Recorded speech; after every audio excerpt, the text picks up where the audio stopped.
Good morning, Kristen. Thanks for coming again. I'm just reading some terms in the Buddha's teaching. Maybe I can share with you.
I just make sure it's a good material that I can share with you. Just give me a second. You can try to be mindful, do some meditation.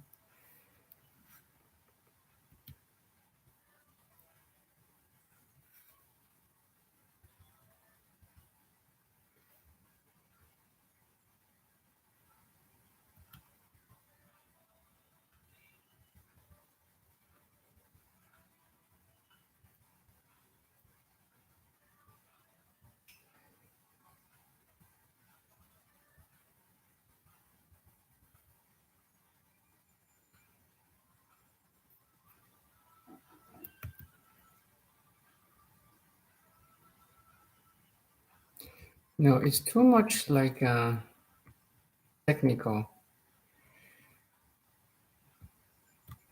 I don't think it's a good idea to share here.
I think this is a good one.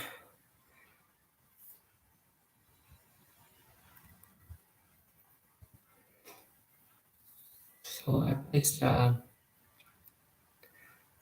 link here. So it's about 51 minds.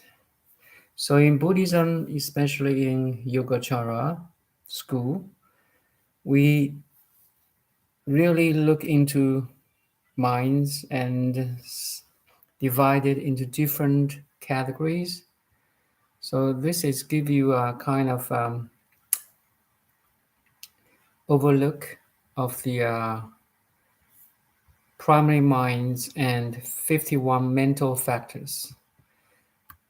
Just give you an idea, maybe you can study today. Mind as mental activity.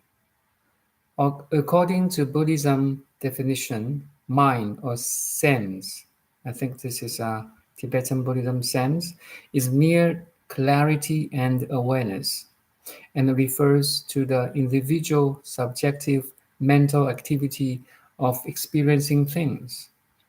Clarity means giving rise to cognitive appearances of things, similar to mental holograms, and awareness refers to the cognitively engaging with them.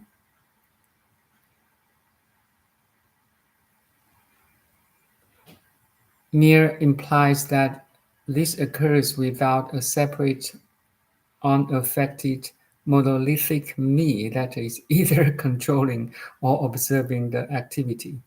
The I exists but merely as an imputation based on a continuity of overchanging moments of experiencing ever-changing things. Sorry, a continuity of ever-changing moments of experiencing ever-changing things. Sometimes I don't want to go to this too detailed info. Again, actually, we can study, but we need study at from the field of inner peace or inner calm. Again, you have that stability to observe, then you won't disturb even while you're reading an article like this. You have you have that right view. Again, the eightfold noble truth. The first of the eightfold noble truth is is no. Let me give you. I think the English is not 八正道.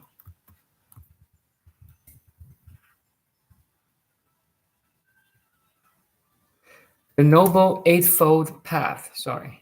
So it's a path to liberation, to enlightenment, fully enlightenment.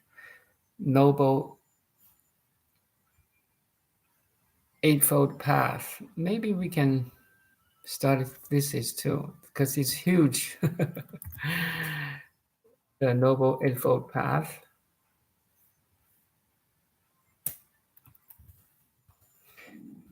You can look at the second one.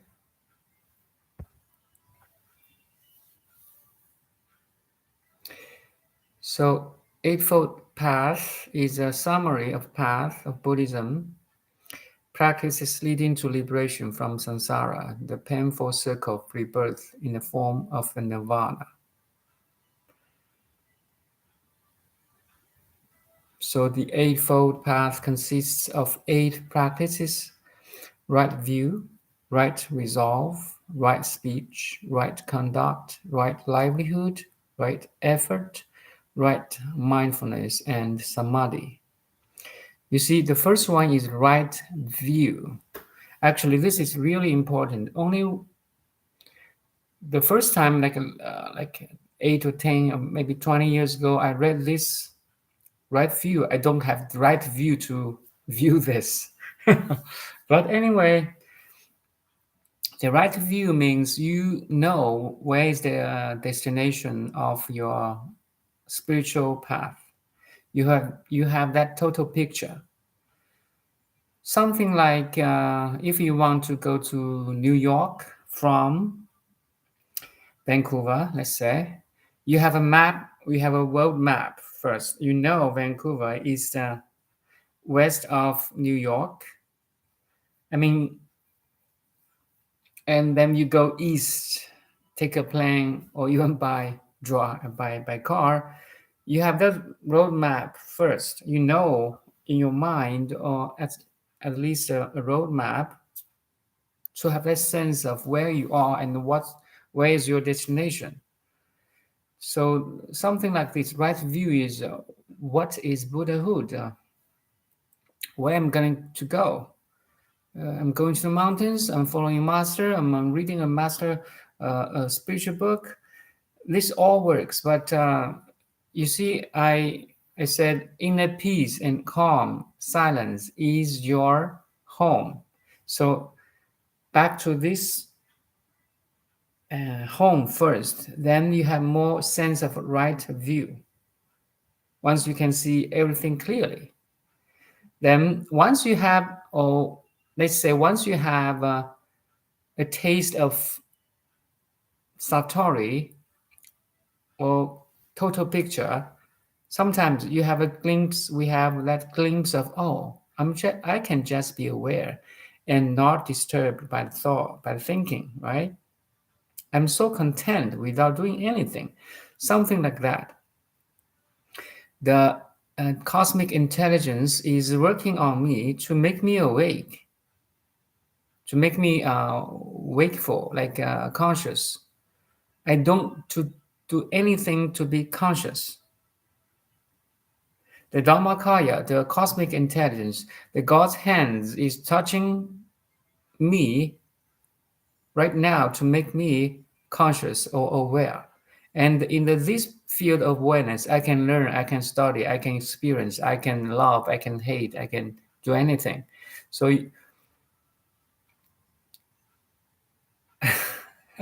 this, I can, I just repeated this again.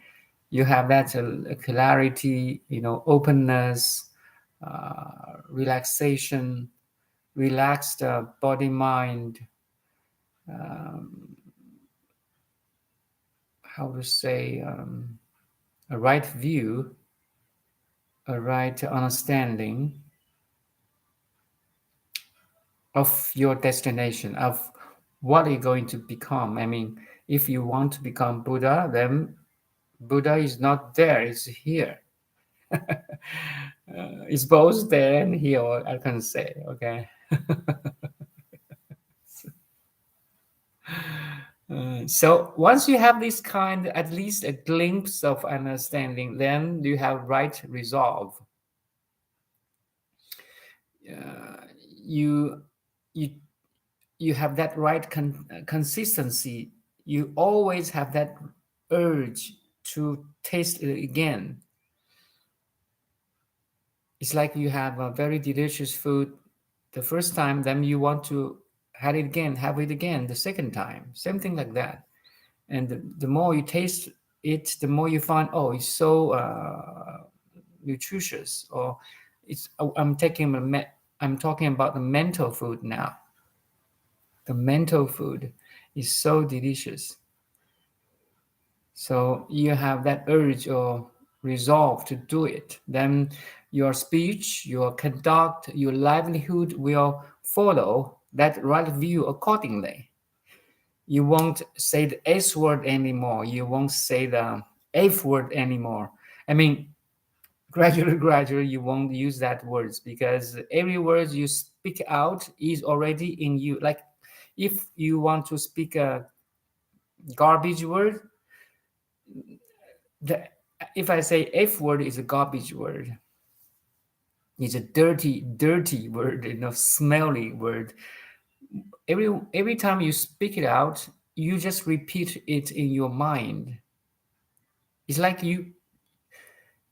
you're connecting dirty and garbage in your mind every time you speak it. Make sense? Every time you speak it out, it strengthens the pathway, the neural pathway in your mind. to memorize that word. Why not say like more words like love, compassion, wisdom, emptiness, openness, appreciation, understanding. These beautiful words could arise from your mind too. Why not discard the garbage in your mind? Make sense to you?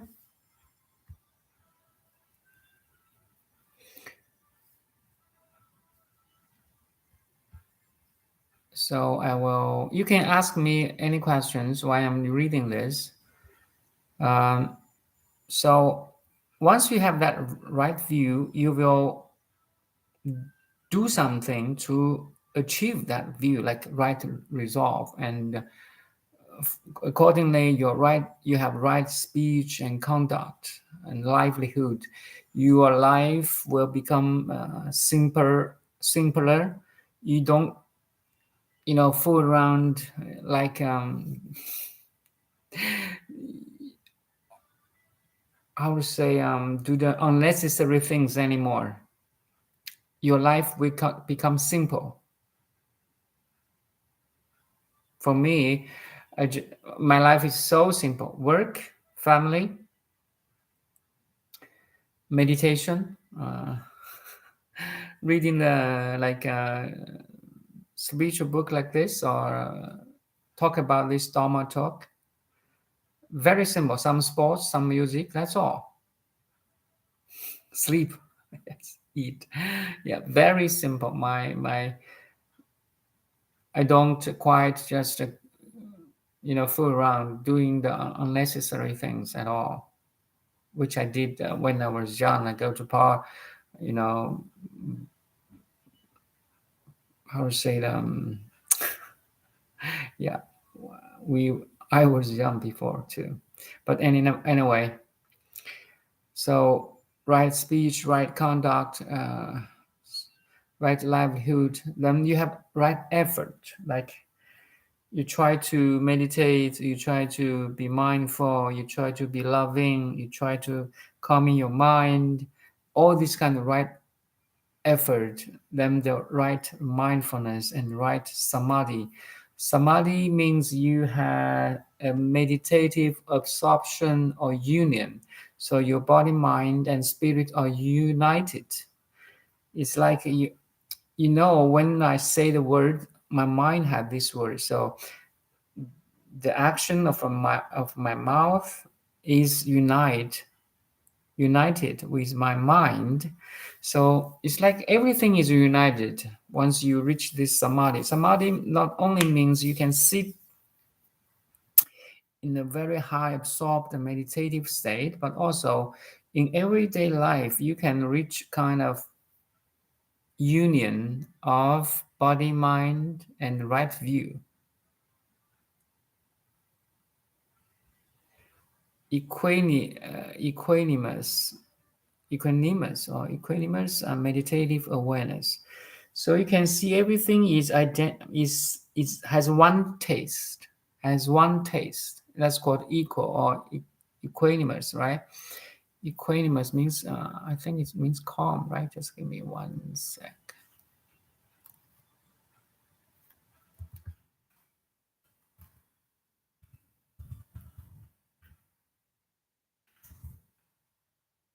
Calm and composed. Yes, means calm. So you reach a state of very still, silent, calm mind, yet you are fully engaged in everyday life, in the work, in your, house cleaning, talking, conversation. It's really beautiful, beautiful.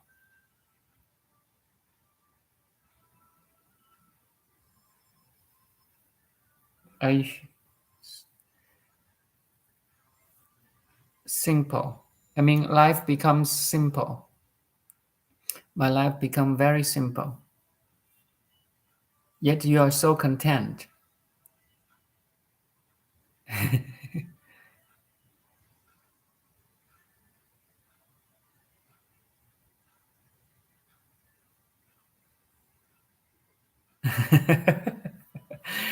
In living this way with the mindfulness and simple life, how can we balance adventure such as going on a trip like your upcoming adventure? So I still have that excitement or like for this trip, like tomorrow, 4 weeks in Europe. But deep down, I'm so calm. I know no matter what the external surroundings will change from this, I mean, everyday life to 1 month or 4 weeks of new environments from the trip. But I deep down, I know no matter how external things changes outside, I'm always calm, still, and silent. You see, the ever-changing world can never change my never-changing, still, silent, calm mind or pure awareness. The pure awareness is unchangeable.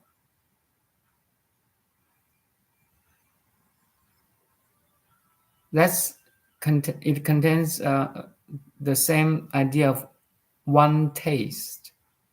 No matter it's up or down, no matter it's happy or sorrow, no matter it's beautiful scene or just a normal day like surroundings.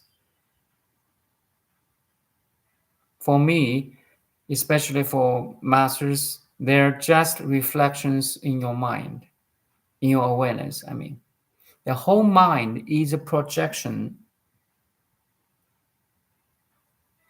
The whole world is sorry. The whole world is a projection of your mind. No matter no matter what the contents of the projection is a projection. It's unreal. It's bubble-like, shadow-like, morning dew-like, uh, illusion-like, dream-like, morning dew-like, lightning-like. You see, I used six metaphors. Buddha used these six metaphors to describe the ever-changing world. I really taste it right now, even in every moment. So this reminds me the diamond mind. You are our mind, like I would say our awareness, like a diamond. Okay, then in the diamond, which is really pure, undefilable, and luminous. There's facets of life, like travel to the Europe, like living in an everyday life, or go to work, or talk with your family, or hiking, or playing badminton. No matter what activity is, it's just one facet of this diamond. And it's how to say this one? Equanimously reflected in this diamond pureness, pure awareness. You are in it right now. It's like you said you went to the lake, right? Then when the surface of lake is so flat and there's no wind, so everything is reflected, right? Your mind is like 3-dimensional or 4-dimensional unmoved lake. I got diamond.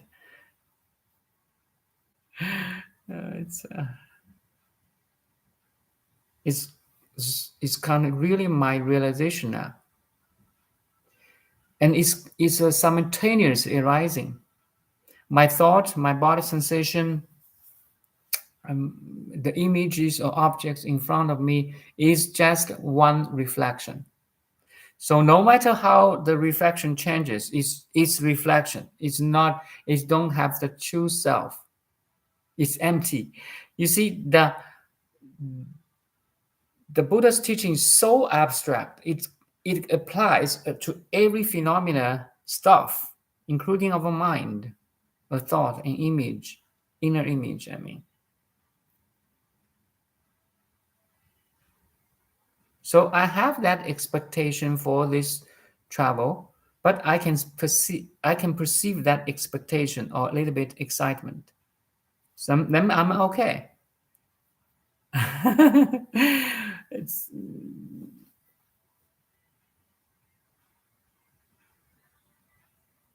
interesting. Yes, the lake. I have been holding onto a belief that I am happier in Denmark, where you have going. Yes, externally, superficially, I will be happier, but deep down, I am the same pure awareness that can equanimously watch that happier state of mind.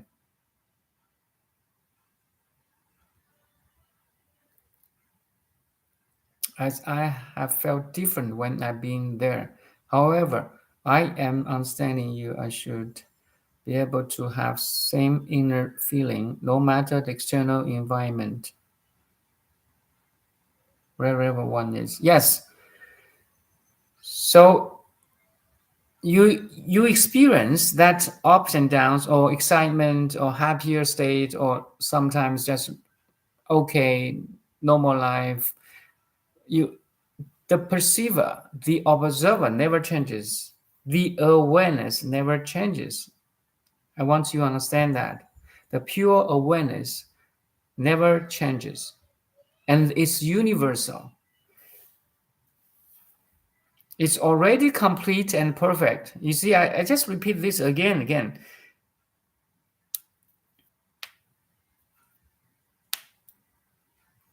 But from a individual point of view, you're learning, you but becoming happier, you are, experiencing different things, but in the point of view of cosmos, or in a cosmic point of view, this is just, it's like ocean. If you look at, you recognize you as ocean, no matter what waves is big or small, you just watch it. It comes and goes. It's all manifest in you. It's an ocean. If you, as an ocean, you look at all the drops of the ocean or waves or currents or ripples of the ocean, it's ocean, right? Or it's water, no matter in what forms it manifests. It's just it comes and goes. It's water, it's ocean, but you can play with it. And it's beautiful play. So the ocean is not dead. The ocean is not just a dead, like water. There's no ripples, currents, there's no stuff in it. Actually, the ocean is quite alive, dynamic, but in total, it is already perfect and complete.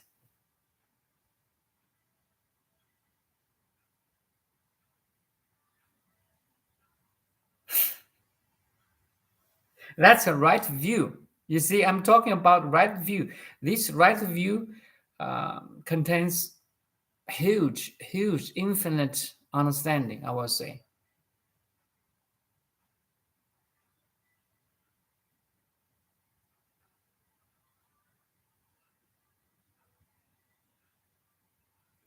Be able to have same inner feelings no matter the external environment, no matter what the external environment is. Yes. You're learning from an individual point of view, but you're not learning from a cosmic view. Because you're already perfect and complete. Remember that.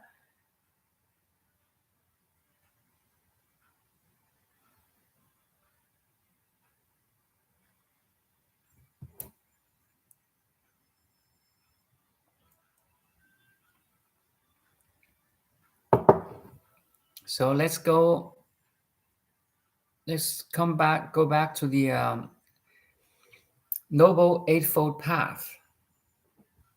So Noble Eightfold Path again is the path leading to liberation, liberation from samsara. So this again is a relative teaching. So it seems like we are in samsara, okay? We're in suffering. We're in this. We're in the cycles of birth and death. This is relative. Even this Noble Eightfold Path is a relative teaching. This is a dualistic way of looking. You see, this is a dualistic view. There is samsara, so I'm in suffering. So I want to end this suffering to go to reach liberation. This is a dualistic view. This is not ultimate teaching. This is not an absolute teaching. No, you are not in samsara. You are already liberated. You are not a worldly person. You are Buddha already. So you we have this absolute view that I am Buddha already. Deep down, your Dharmakaya is already complete. You're in heaven already. But as a worldly person, we don't understand what I'm in heaven already. There's so many suffering. There's so many, uh, stress in the society. There's killings. There's uh, how to say um, how to say the injustice. Sorry, there's so many injustice, unfair, chaotic event happening now. Why you say it's heaven? You see, for the worldly person, they never understand. So that's why, okay, imagine you are a doctor.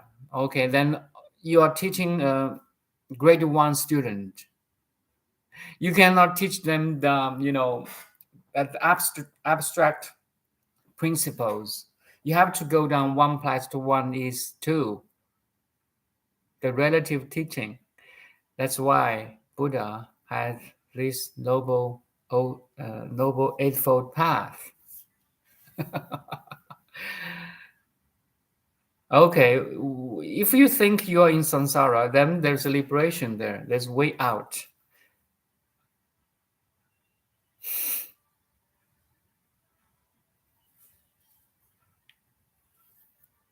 If you think you got sickness, then I will give you medication. But in Buddhism, I fundamentally, you are healthy, you are wealthy, you are, happy, you are all accomplishing. It's crazy. It's no one teach this. All the institutions, all the educational universities, they don't teach this. This is too abstract for them.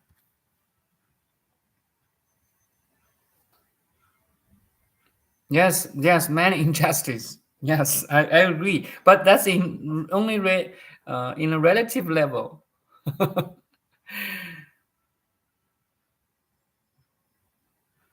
And if you cannot reach your inner peace and calm, once you watch the news, right, a woman is raped by another man, and this man killed another man, you're disturbed. You become the victim of that terrible news, and you join the club of stress, injustice. you, you unconsciously, do you follow? I'm not saying you don't care anymore. No, no, no. You care from inner peace and calm. You can reach out. You can really, really help from that field of inner peace and calm and love, unconditioned love.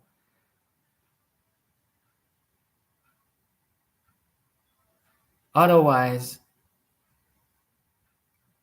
will become stressful,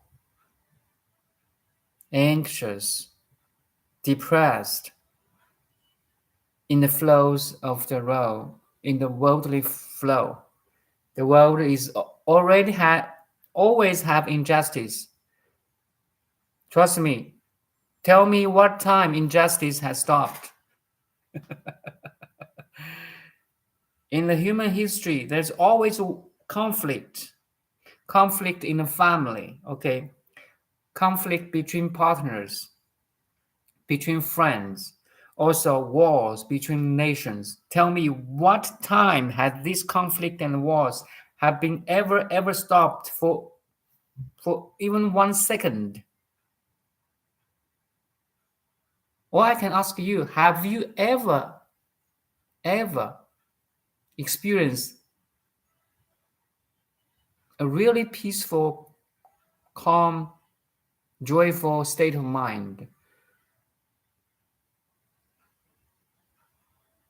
If you are awake, before your meditation, you're in suffering. You're always,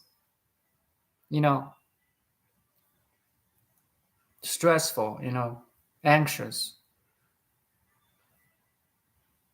angry, maybe, or boring, maybe. You see, that's what I'm going to say. That the the 51 mental factors, all the mental factors or mental states that is not authentic or is the origin of suffering, and includes a lot of mental minds or mental um, states that leads to suffering. That's why universal principle one, back to the inner peace and calm. That's the home.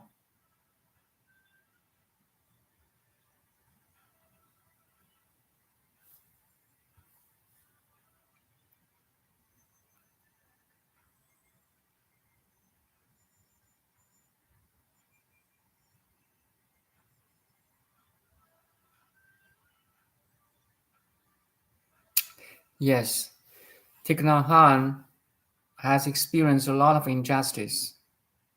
Yet, he was witnessing and the meditation training he was doing with people to maintain their inner peace and calm again. Yes, that's how valuable a master is. He can not only see the injustice or sufferings of people, but he can also see originally everyone could reach his level, his inner peace, calm and silent, mind. Because he did, right? I did. You did too. So no matter what happened outside, there's an opening or opportunity for us to reach that inner peace and calm. And again, from that field of inner peace and calm and silence, all the beauties of life will arise. Understanding, love, compassion, wisdom, clarity, stability, power, strength, connectivity, luminosity, spaciousness. All these beauties of life will arise from the field of inner peace, calm, and silence. That's why I call it home, the ultimate home.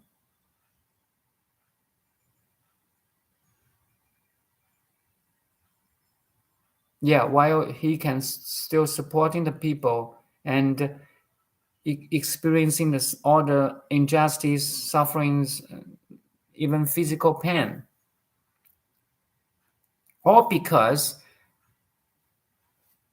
Thich Nhat Hanh has a right view. You see, the first one of the Eight Noble Eightfold Path.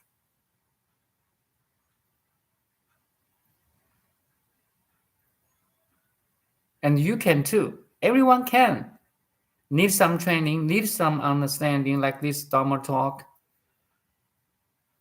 Need the practice of meditation, mindfulness. Everyone can. The problem is, the question is,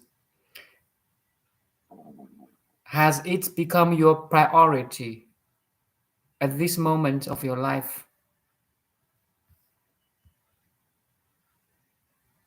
This enlightenment, let's say, to achieve Buddhahood, this goal has become your priority of your life or no? That's all.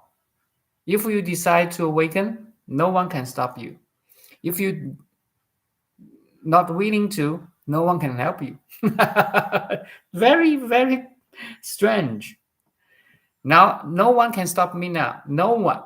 Okay. I hopefully you feel the same too. Because I have tasted this spiritual food, this delicious spiritual food, also mental food, so many times. I know it is nutritious for me. It is valuable for me. And I can have it or taste it without any condition because I am it already, right? You are it already. Everyone is it already. But do you know it? Do you want to try it? You see? Have it become your priority. The first thing in the world is to awaken. Once we can survive, awakening should become our priority. But for the most worldly person making business, become rich, okay, have a family, study this, study that, this all works. This is helpful, but it's not priority. This is not ultimate. And in a relative field, there's infinite things to do. But in the absolute field, there's only one thing to do. Do you follow? In the relative field, you can hike, you can talk, you can work, you can study, you can exercise, you can do so many infinite number of things. But in the absolute field, there's only one thing to awaken. Okay? Great. Your first priority each day is meditation or is to awaken. Yeah, congratulations. You see, we have been met maybe 7 or 8 years now, right? I still remember when I treat you in the Victoria. Every time I feed you a little bit this kind of Dharma talk, right? Awakening, peace, calm, silence, and you are interested. And from that moment, this guy, Dong, makes sense. His words make sense to me, and you are interested. Now you keep on, you continues to meditate and read the book. You see, join this Dharma talk, a YouTube channel. You read this, you read that. You meditate when you go out on the lake. Now everything you do in the path of awakening, we are connecting like a dot in the canvas. You put this dot, that dot initially seems irrelevant, but gradually, everything you do in the path of awakening, we are connecting each other, making a line, making a line, then could make a beautiful picture of awakening. Trust me, that's my realization now. 10 years ago, when I heard that monk, the venerable monk, he's still alive. Jing Kong, Master Jing Kong is, I think, 99 years old now. 10 years ago, I heard him saying, once you can survive, you should awaken. What? I have my family. I had my family. I have a job. I need to do this. I need to do that. I have to study. I have to play badminton. I have so many things to do. What he meant to say by saying, once you can survive, you should awaken. Now I understand him through 10 years of meditation, sharing, reading, all the stuff. It's so beautiful.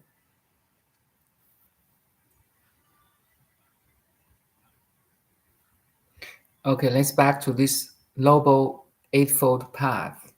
You can read it more in details. I just give you a reference, and you can study more by yourself, and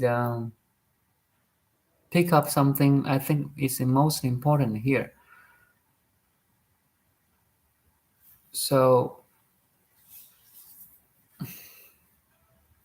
Eightfold Path consists of, again, right view, right resolve, right speech, conduct, livelihood, effort, and mindfulness. So you see, this is all important. Mindfulness, effort, right efforts. Actually, to be present, you need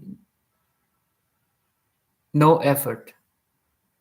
You see, again, Noble Eightfold Path is a relative teaching of Buddha. But as a wealthy person, as a beginner, as a mature spiritual seeker, we need this relative teaching. There are values. It's very valuable of this relative teaching. Don't ignore it, please. Yeah. Okay, so I want to go back to the 51 states. Maybe the first link I gave to you. The ways of being aware of something includes all types of mental activities, include primary consciousness, that you are aware, that's pure awareness, okay? Then there's a lot of mental factors, subsidiary awareness, like sometimes you're angry, you're peaceful, sometimes you're jealousy, sometimes you're depressed, sometimes you're sad, all these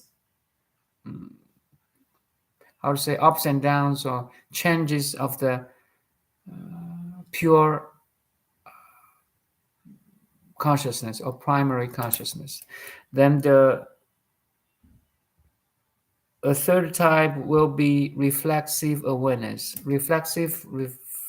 I'll understand here as the awareness can be aware of yourself. Are you aware that you are aware? So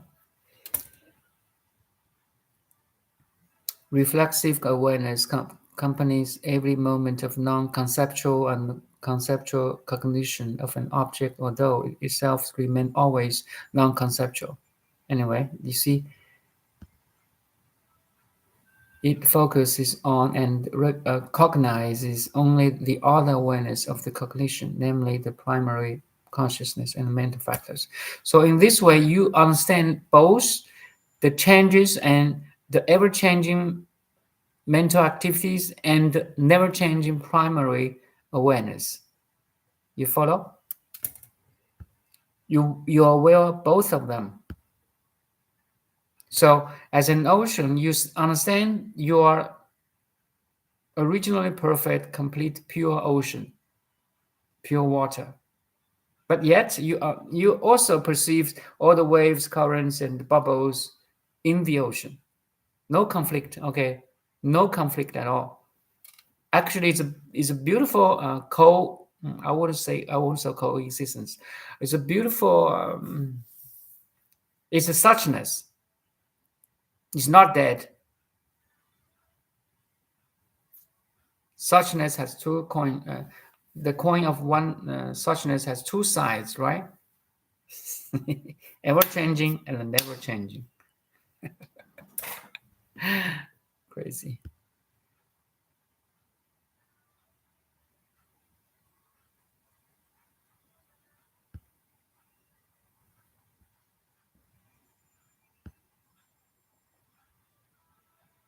Primary consciousness, then we are at primary consciousness. So all Buddhist systems accept that there are at least 6 types of primary consciousness. Then your eye consciousness, ear consciousness, nose, tongue, body, and mind. No problem. So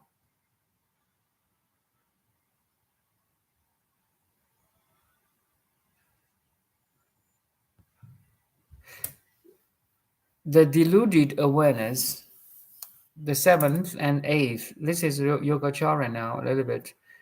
But even in the Buddhism or in the different schools of Buddhism, there's a little bit variations or differences, right?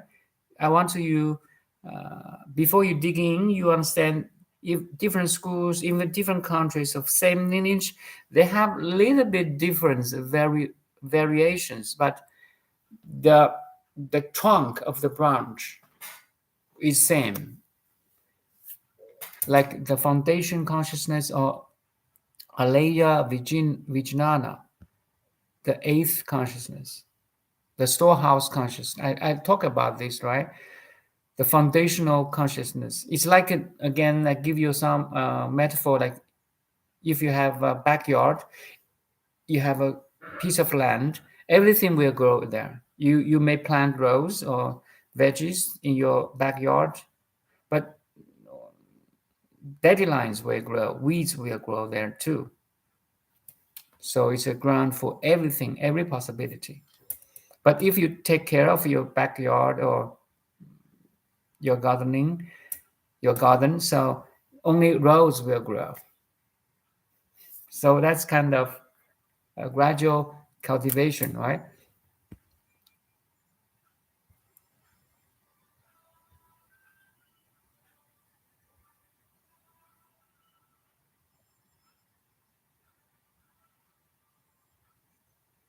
You see, Alayavijnana, the eighth consciousness, is an individual consciousness, not a universal one.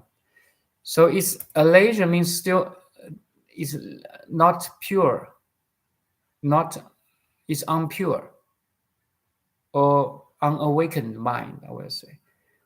So it cognizes the same objects as cognition, it underlies, but it is non-determining cognition of what appears to be. And it lacks clarity of its object, means you don't see the clarity, you don't see the emptiness of the phenomena world. It carries karmic legacies and the mental impressions of memories. So this one is, I will copy paste here.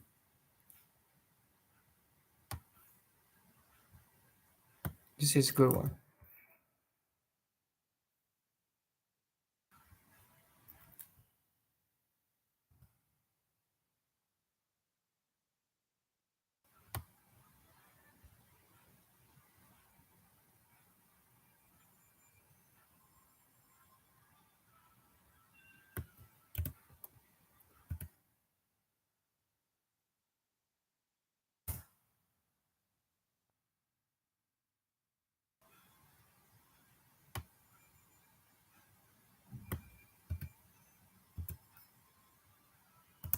So this is a very important sentence in this article. We call it 51 minds. The eighth mind. So in Yogacara school of Buddhism, it divides the mind into 8 primary categories. So the eighth one is the Alayavijnāna. The eighth consciousness lacks clarity of its objects. It carries karmic legacies and mental impressions of memories. You see, it's like seeds in your mind that may stimulated by external surroundings. Sometimes you become angry because of a people, a person, or memory, or whatever it may stimulate it, right? So it's lack of, it carries karmic legacies, not only this life but also previous lives. That's a Buddhist understanding. And all the mental impressions in your early life, in your childhood, in your experience of this life, but also the previous lives. So it's huge. It's like a storehouse. Again, a storehouse. Imagine you go to Costco. You're standing in the center of Costco or Walmart, very big supermarket. Okay, then every item, you see how many items in that storehouse. Supermarket. In the same way, your mind is like a huge storehouse. Every item is displayed there, but your attention may be only on carrots, veggies, or beef, or pork, or fish. At that time, that's where your attention is kind of become active items in your shopping list. But instead of a shopping list, there's a lot of unactive items on the shelves, right? Makes sense to you? So in the same way, you are in this eighth consciousness called Alayah-vijñāna, or just call it Alaya or Alaya. So eighth consciousness has different names, but in this context, we call it Alayah. Alayah means unpured mind. It's an unpured, awakened storehouse. That's the source of suffering or identities. The shopping list of the cart of the shopping cart, you have shopped maybe veggie, apple, beef, pork, or oil, or anything in your cart is your identity. Now you identify with your body, mind, your family. It's your shopping list. Something like that. Do you follow?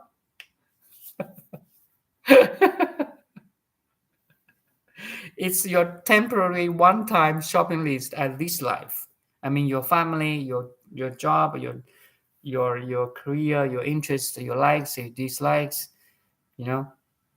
is your one-time, one life shopping list of this life. You may change the next life, a different shopping list in your cart, in your mind, maybe. Do you follow? It's too vague, how to say, vague for you?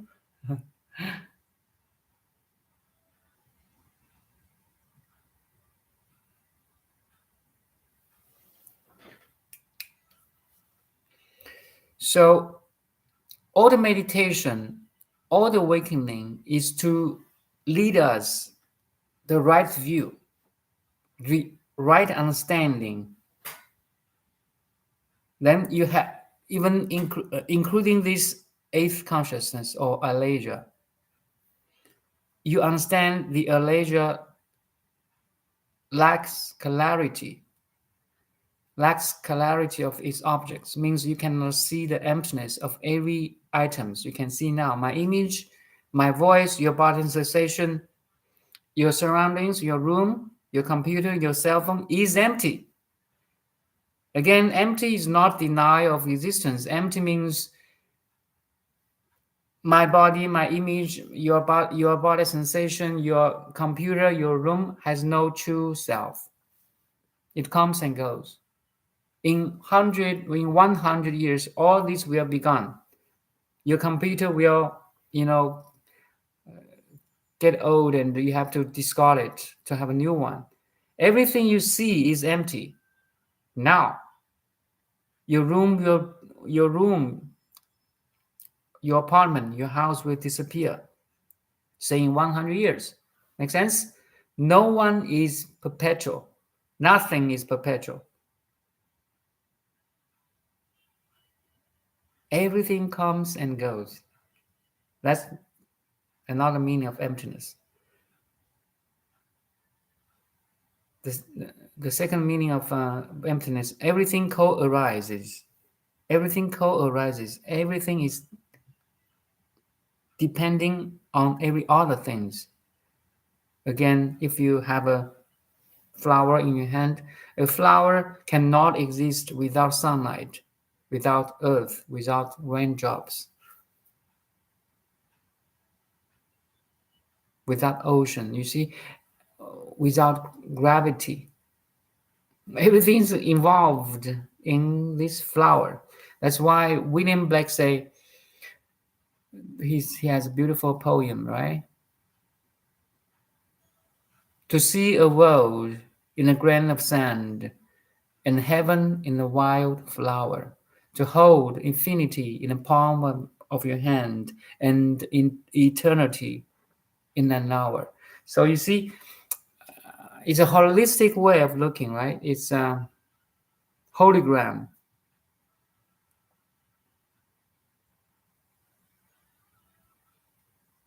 That means the Buddha nature there is here too.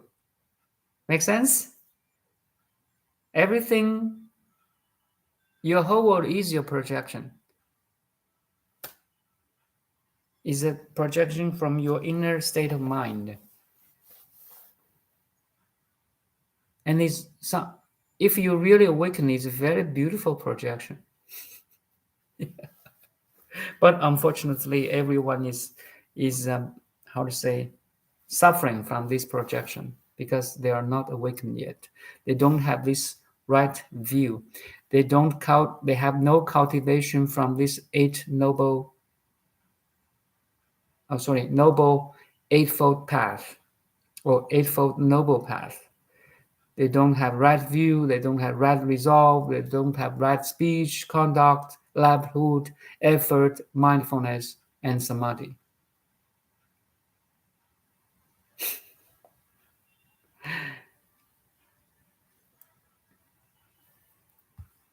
Okay, let's back to this primary minds again.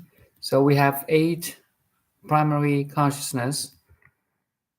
The 7th one is manners or ego, but here it's called deluded awareness. Anyway, it's deluded. So the sense of ego exists because of the 7th mind, deluded awareness, unawakened mind. Let's see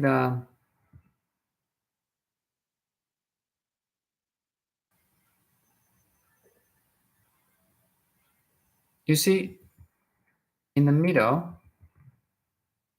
that's a little bit below the primary or in the middle of the primary consciousness. So for anyone who comes later, I just paste here again in the chat box for you to read it on the same page. So here came Adonais.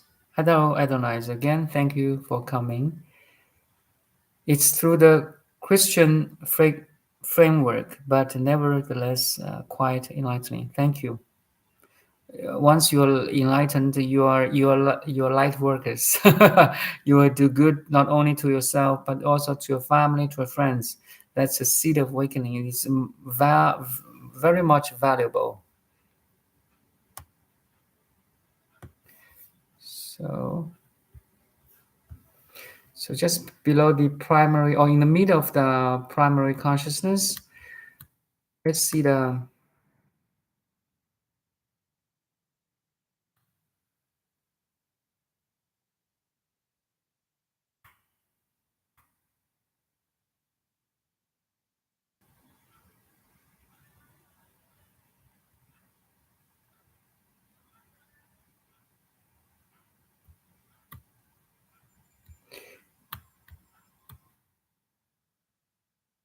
maybe let's just jump to principal awareness.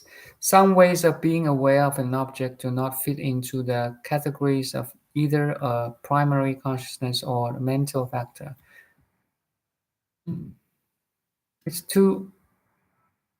Sometimes you see a Buddha's gave has taught us 40 years for 40 years, but finally he said, I taught nothing."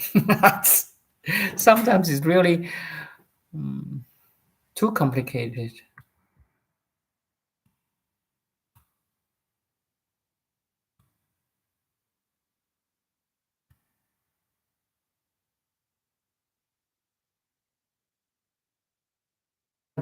Anyway, today I just give you an introduction of these 51 mental factors. May you may interest to study.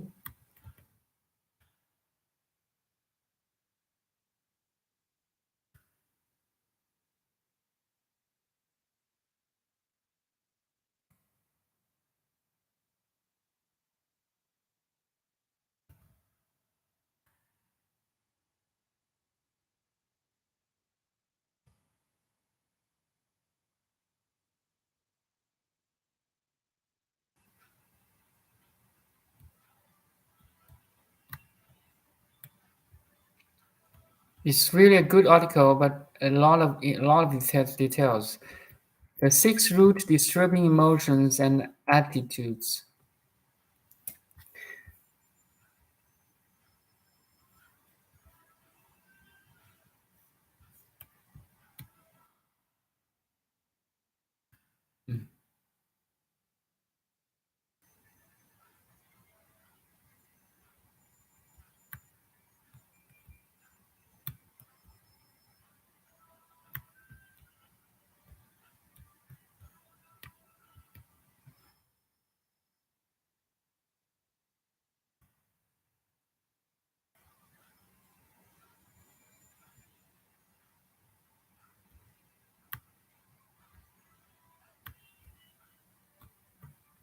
Maybe I don't because there's so many details. Maybe we can just use some simpler way to. Again, I ask you, are you aware? My, I simplify things. I want to simplify things. Are you aware? Are you aware of your surroundings? Yes, my room, my computer. Are you aware of your body sensations? Yes, my body, my energy flow of the body, my breath, my heartbeat. Then, are you aware of your mental activities? 3 layers, right? Outside, bodily, and inside. Like the body is it's an interface between outside and inside. Inside is more like our memory, thought, feelings, emotions, you know, desires, dreams, and so on. Are you aware your Are you aware of your mental activities?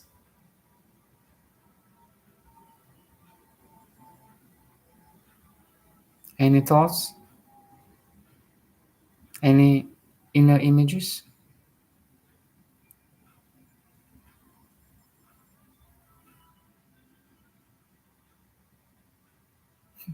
Right now I'm empty. Then, if you don't have any thoughts, any inner images,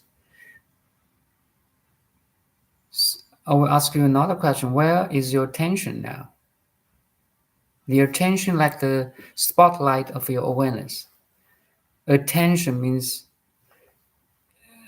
the awareness is like scaled down towards one spotlight, like a spotlight on a stage. Where is your attention now? You may say, listening to me? Yes, that's your attention to your voice, to the voice or sound. Do you notice your attention goes to your ears or waiting for me? That's so you have understanding of your attention. That's very important. So while you're eating a meal, like at your lunch, where's your attention? Is your attention at the lunch? I mean, at what you're eating, or thinking something else, or talking with somebody else?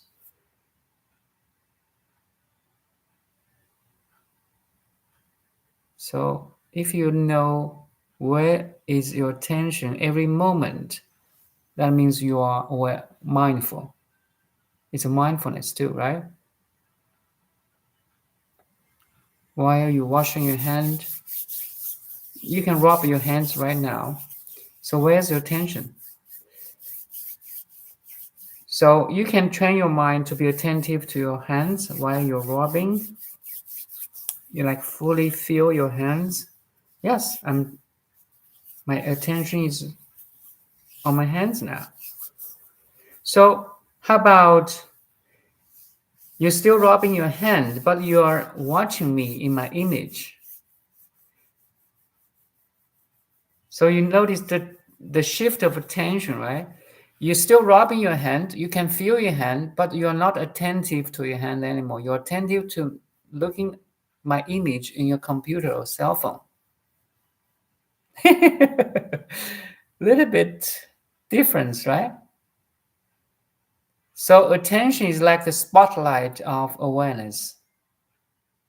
It's directional. You can direct your attention to where you want. In this case, you're rubbing your hands, but you're attentive to looking at me, to watching me. But now, while you're watching me, shift your attention back to your hands.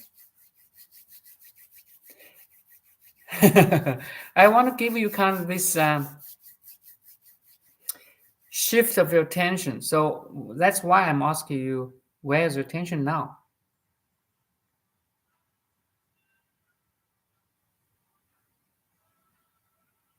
Now I'm not talking. Maybe you're still watching.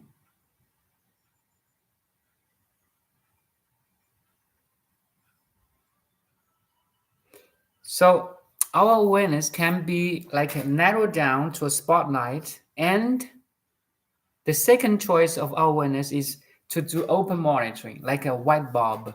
If I say narrow down to a spotlight is like a laser beam, just one beam of light, then this open monitoring is like a white bulb, 360 degree of open monitoring. So don't focus on my image, don't focus on my voice.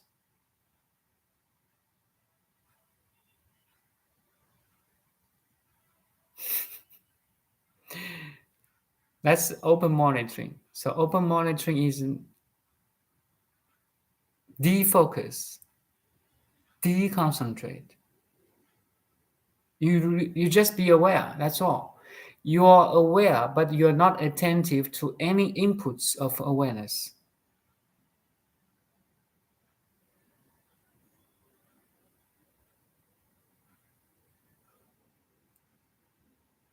Equanimity, equanimity, equanimity. In physics, there's a term.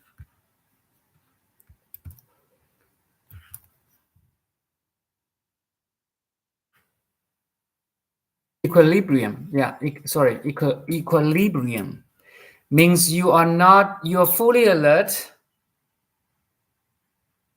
but you're not attentive to anything. Can you feel? That's very critical in the path of awakening.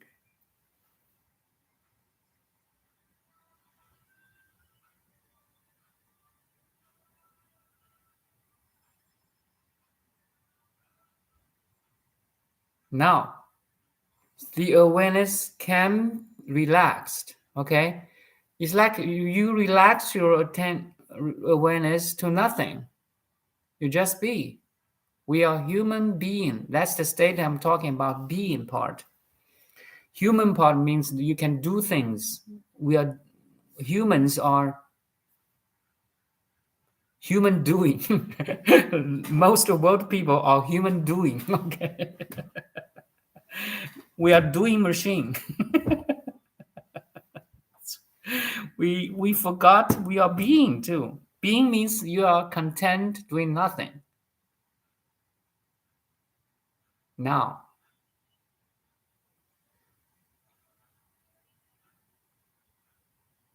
are you human doing or human being? Up to you. Very funny. We are born to be a human being, but most world people don't understand their being part. Sad. I don't like watch sad movies, but I see everyone is sad. uh, I always like happy ending movies. It was so funny. Tivoli in Denmark, thinking on doing a living meditation from Tivoli. I will in Copenhagen. I think I will be in Copenhagen, mainly in Copenhagen. From then little half figure, the little mermaid. Yes, I think I will go there. My wife arranged everything, but I think it's a good scene spot, right? That's where my attention was listening to. Okay, you can bring your pension back.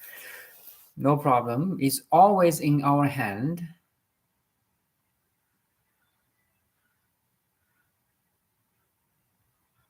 So in my world now, all my attention, the primary attention is to awaken. How can I awaken? How can I become Buddha? That's my priority now.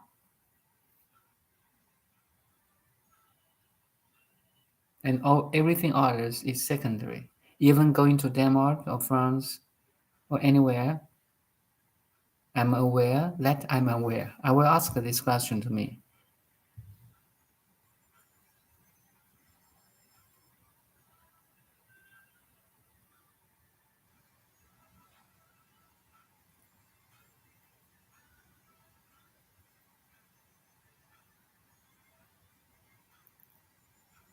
Oh, Tivoli is in Copenhagen? Great. Then I should be there.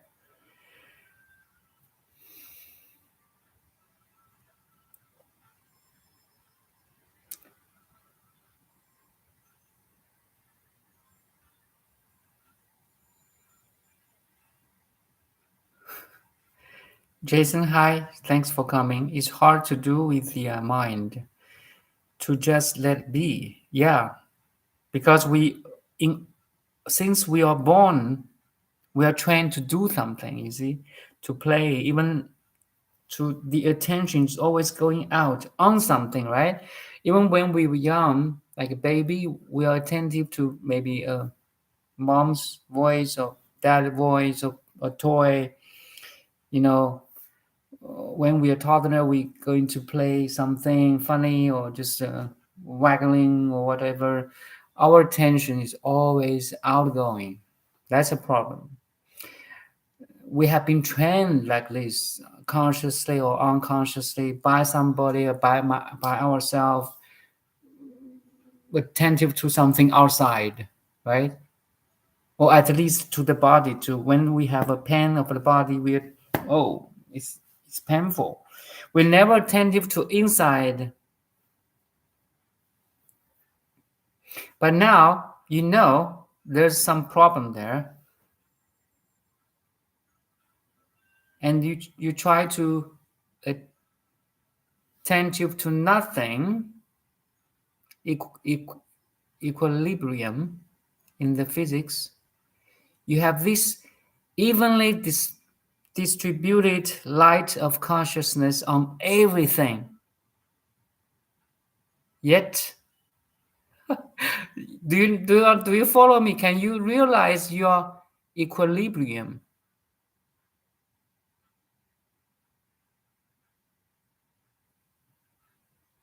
Your light of consciousness is evenly distributed on everything you are aware of now. Like the pause, like a snapshot of your consciousness. Everything. Have you ever seen a movie, like a film? Some girl or lady has a magic. He can pause the time. Everything stopped. Something like that. Okay. Boom.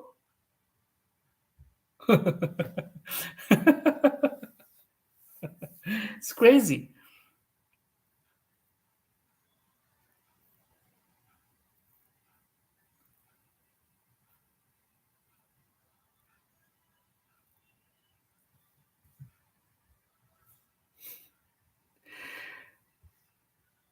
I'm talking about the ultimate or very high advanced level of meditative state. So, Jason, don't worry. Okay, if you cannot reach it, it's okay. But I give you a picture now.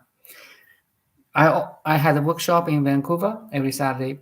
Every workshop, every session, it's my first. I teach it as my first one and my last one too. It means that I want you have the total picture first. At least try.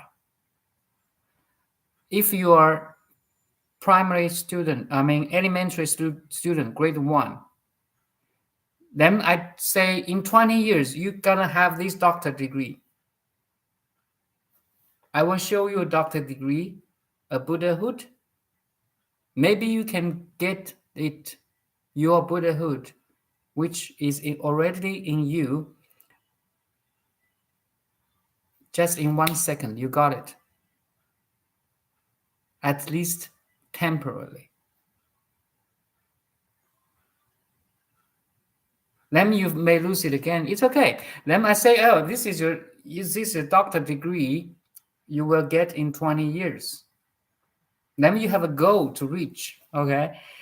Then once you have a glimpse of this doctor degree or totality, then a right view, then you have this goal or destination. Every practice will make more sense. Otherwise, you're just a headless fly hitting the four walls of a room. I always this. If imagine a fly is enclosed in a room and the fly will all fall down up and down to six directional, hitting the walls, and it's dizziness, okay, causing you dizzy. So lots of spiritual seekers, they still have not this total view. So it's okay. It's okay. I'm there too. I was there too.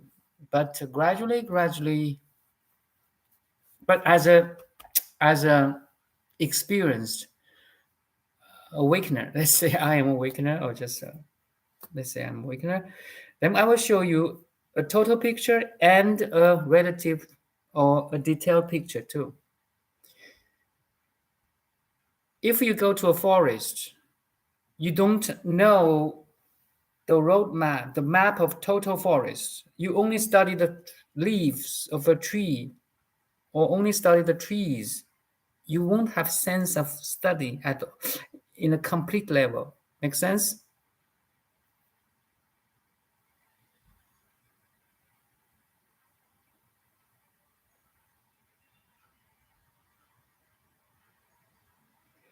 You can have that totality of the forest and study a leaf or branch of a tree at the same time. That's what I'm saying.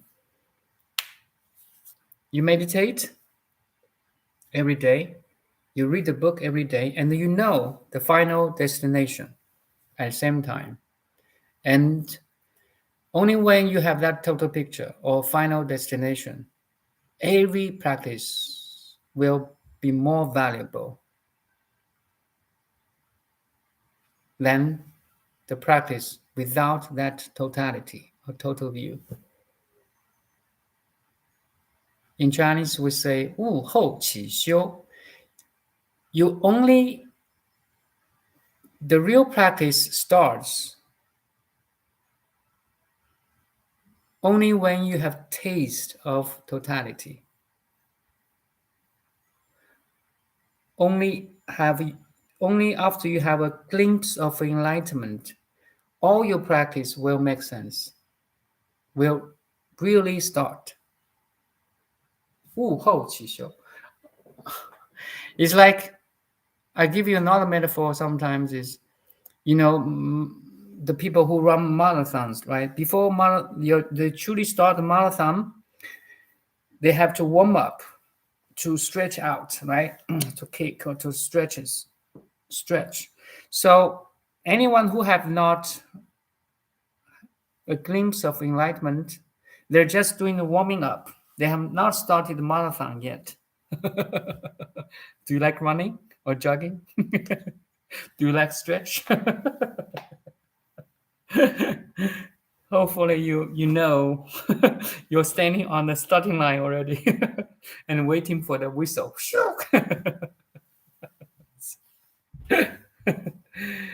um, it's okay, Jason. It's okay. Everyone, you're not single case. Okay, you're not individual case. Everyone comes in this way. Gradual cultivation, day by day, month by month, year by year. Then one day, oh, what the heck? I know it's now. I know it. You know it from your direct experience.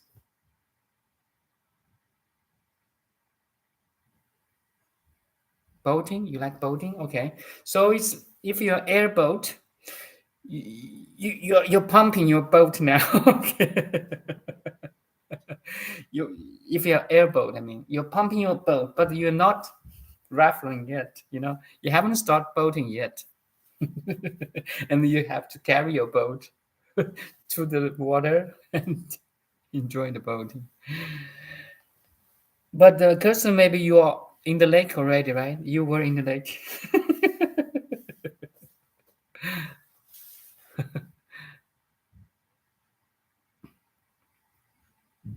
School of sudden and gradual enlightenment can be, yeah. In my workshop, I want to give you a sudden enlightenment. What would it like? Like, imagine you have never eat an apple. Imagine you have a friend, okay? Have never eaten an apple before, but apple is very nutritious. It's very healthy for him, helpful for him, for his health. And then you try to persuade him to eat an apple. There's two choices here. One is you tell him, this apple is really good. There's an apple you should eat. And apple is full of vitamin A, vitamin C, and the sugar level is low. You won't get diabetes from eating apple a day. An apple a day keeps the doctor away. Anyway, but that person, your friend, had never seen an apple, never tasted an apple, never heard about apple. Okay, what do you do? Maybe you can use a lot of words to describe it. Maybe show him a picture or just a physical apple. But he said, "Oh, well, no, I don't. I'm full now. I'm okay. I don't want to eat an apple. What do I do?" In the same way, I'm saying enlightenment is so beautiful. You need to taste it. But anyway, once you are in this video or stream, you like it. You heard about this apple of enlightenment. You want to taste this apple enlightenment, and you are trying to taste it in different ways anyway, right?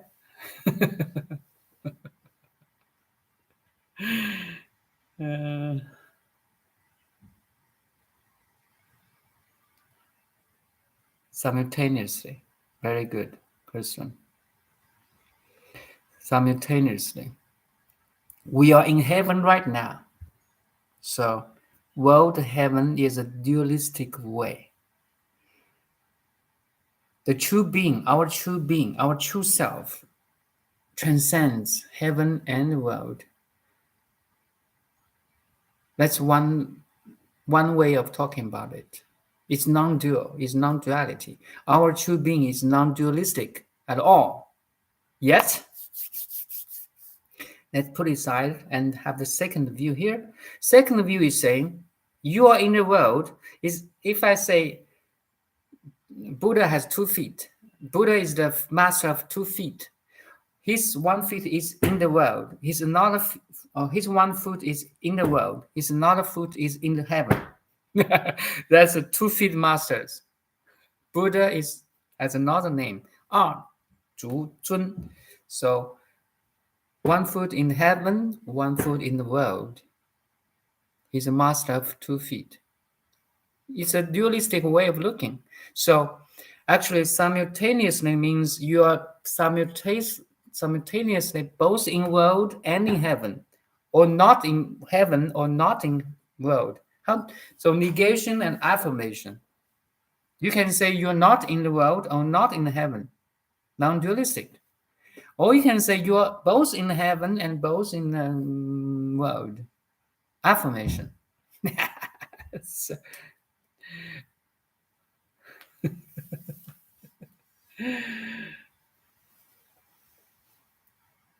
simultaneously, we are in the heaven and both and the world at the same time. Simultaneously, we are in the union of body, mind, and spirit. Simultaneously, we are in the ever-changing phenomena world and the never-changing pure awareness. That's how beautiful we are. Taste the inner peace and calm from meditation school. Yes, one less meditation school from Dong Li. Thank you. One less meditation school. We need some advertisements here. Listen. Yes, vote for the Dong. Vote for Dong. I'm not good. I'm not a candidate for presidency for sure or governor, but I'm a very good candidate for awakening. Trust me. You are too, my dear friends.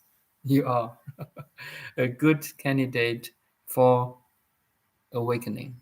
Welcome to the club of enlightenment. I will say this is non-exclusive club. Okay, it's not like very high class club.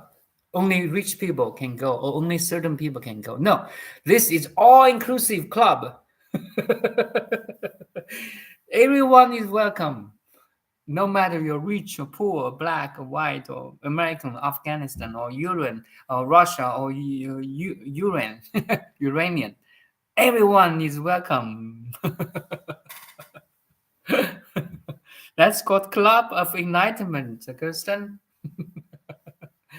It transcends all the religion, country, background, education, race, you know, it transcends all.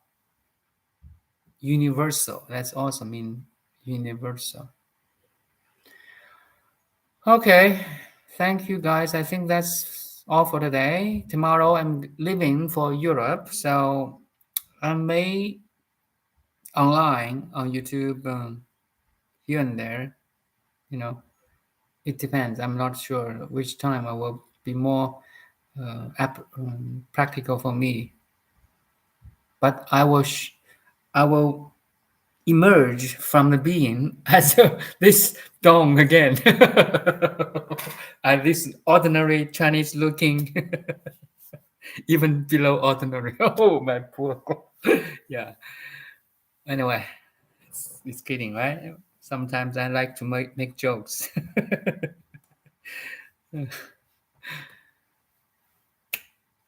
Thank you. And see you in the future. Uncertain future, yet it's certain fundamentally. Uh, thank you, thank you.